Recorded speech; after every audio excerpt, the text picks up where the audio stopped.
सभी को नमन। मैं ज्योतिषाचार्य शीला खंडेलवाल। आज प्रश्न उठता है कि हमें गंगा के स्नान कैसे करना चाहिए, क्योंकि अभी कुंभ का स्नान चल रहा है और कुंभ के स्नान में जब व्यक्ति इतनी दूर जाता है तो उसे क्या क्या सावधानी रखनी है, कैसे हमें गंगा की कृपा प्राप्त करनी चाहिए, इस विषय में आपसे मैं बात करना चाहती हूँ। पहले कहते हैं कि गंगा स्नान जा रहे हैं तो हमें किन किन चीज़ों को लेके जाना चाहिए, क्या क्या करना चाहिए, इस चीज़ का विशेष ध्यान हमें रखना चाहिए। जब गंगा स्नान के लिए जाएँ तो एक तांबे का लोटा लेके जाएं, क्योंकि हम देखते हैं कि जब गंगा स्नान जाते हैं वहाँ से पानी की प्लास्टिक की बोतलें लिया जाती हैं।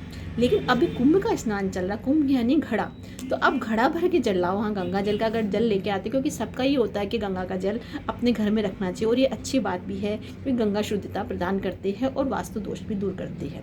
अब गंगा जब जाएँ तो एक तो कलश लेके जाना चाहिए, और अपने घर में से ही अपनी सामग्री लेके जानी चाहिए, चाहे वह चावल हो, अक्षत और वो चीज़ें जो कि आप गंगा के लिए जाना चाहते हो। उसके बाद जब गंगा स्नान के लिए आप जाएँ तो सबसे पहले अगर आप होटल में रुके हैं, कमरे में रुके हुए हैं, तो कृपया करके वहाँ से एक बार नहा के जाएँ, क्योंकि हमारा शरीर भी शुद्ध होना चाहिए। क्योंकि हम सफ़र से आते हैं, शौच वगैरह करते हैं, तो इसलिए गंगा स्नान करने से पहले अपने शरीर को एक बार धो ले, उसके बाद गंगा स्नान के लिए जाएं। और चप्पल कृपया करके इतनी दूर रखें ताकि हम थोड़ा पैदल भी चल सकें, क्योंकि पाँव की में जो रज है वो भी लगनी चाहिए, क्योंकि वहाँ पे एक अखाड़े में इतने साधु संत आते हैं तो उनका भी हमारे शरीर से टच होना भी ज़रूरी होता है, क्योंकि उनकी ऊर्जाएं भी हमें प्राप्त होती है, जो कि इतनी साधना करने से भी प्राप्त नहीं होती जो एक जगह इतने सारे साधु संतों से प्राप्त होती है। क्योंकि वह हवन होते हैं, प्रवचन होते हैं, ध्यान साधना होती है,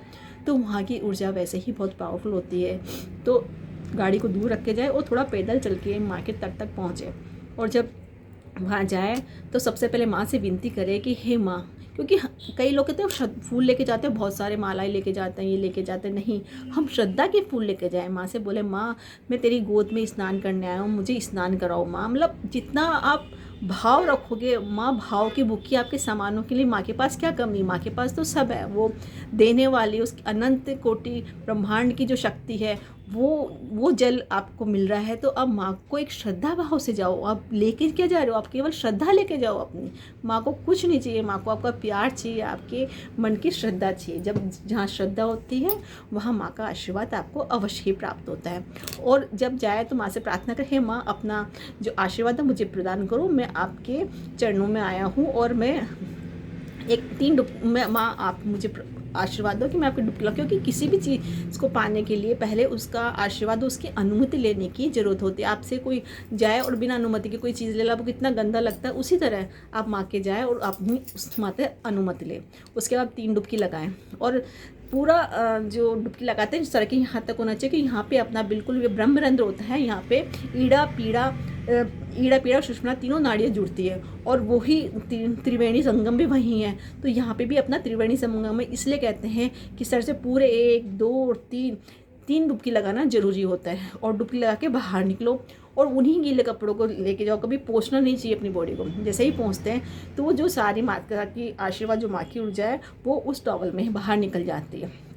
ना वहाँ कुल्ला करनी चाहिए, ना वहाँ कपड़े धोने चाहिए, और ना वहाँ पे टॉवल से पहुँच के और फिर आना चाहिए। जैसे ही गीले कपड़े थोड़ी दूर जाए और उन गीले कपड़े को थैली में बांध दें, नहीं कि माँ के तक पे जाए और उनको वहीं झकोले जो गंदगी करते हैं वो नहीं करनी चाहिए। आप माँ के पास जा रहे तो वहाँ की अशुद्धता नहीं करें, वहाँ को शुद्ध जल ही बनाए रखें। क्योंकि इतने लोग आते हैं, सभी इस तरह से करेंगे तो कैसा लगेगा।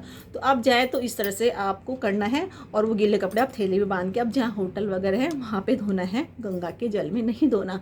उसके बाद कपड़े चेंज करके आना है माँ के, और वहाँ पे माँ से प्रार्थना करनी है। अंजलि में जल लेके सूर्यदेव को अर्घ देना है। आपके कोई पितृदेव है तो पितृदेव को याद करके भी अंगूठे से आपको इस तरह से उनको जल पिलाना, क्योंकि पितृदेव भी ऐसे ही क्षणों की प्यासे होते हैं, तो उनको भी जल मिल जाता है। और मैं ये नहीं कहती कि बड़ी बड़ी माला लेके आओ, या 10 रुपये की नहीं तो हम 50 रुपये वाली बड़ी माला लेके आए। नहीं, आपको श्रद्धा के फूल चढ़ाने हैं वहाँ। यह नहीं कि इतने आप लाखों लोग अगर वहाँ जा रहे हैं और इतने बड़े बड़े फूल माला और पता नहीं पताशे और चुंदरी वगैरह, ये नहीं। इससे हम माता के जल को दूषित करते हैं। एक छोटा सा फूल भी काफ़ी रहता है।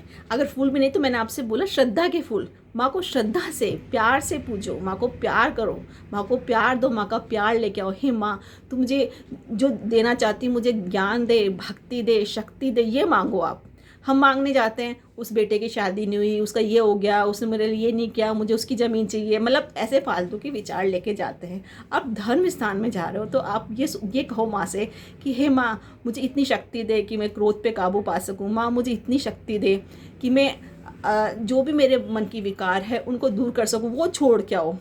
और जो श्रद्धा है वो ही फूल है। और माँ को वहाँ पे जाके ये नहीं कि दुनिया भर का पाव भर का एक आधा किलो का कचरा वहाँ डाल के आ जाओ और कहते हैं हमने स्नान किया। जब तक स्नान का फल आपको नहीं मिलता, जब तक आप माँ की भावना से नहीं जुड़ते। वहाँ आसन लगा के बैठो, वहाँ की रज को छुओ, आशीर्वाद लो, भाव विभोर हो जाओ, एक संत की तरह जाओ। साधक की जरूरत, साधक यानी साधना, अपने आप को साधो। इतने साल हो गए, इतने कचरा हमने भर रखा है, वो सारा निकालो, कुछ बुरी आदतें छोड़ के आओ।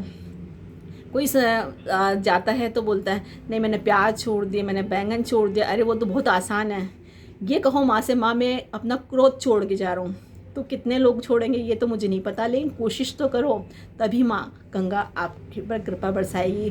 और मैं सभी से यही कामना करती हूँ, इस वीडियो को देखने के बाद शायद आप इस पर अमल कर सको तो मुझे बहुत खुशी होगी। आप सभी का धन्यवाद।